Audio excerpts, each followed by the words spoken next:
Welcome to the Slop Temple. We pray this video helps. You already have 2 pages open. Now create a direct connection.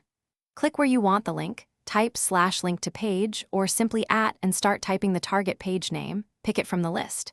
This inserts a live pointer, not a copy, so changes stay synchronized. Once done, label the block if needed so you remember purpose. The why is simple.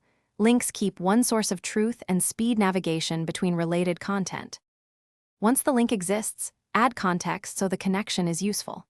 If these are database pages, create a relation property to link records bidirectionally, then add a roll-up to show status, date, or tags from the related page.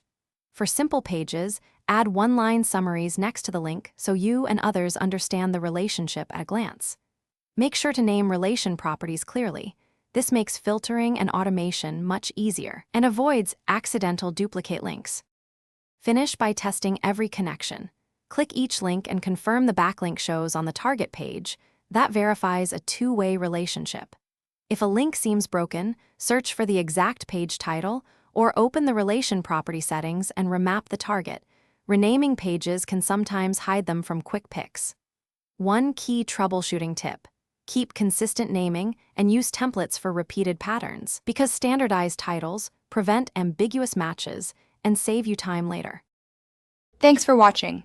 Consider subscribing if we helped you.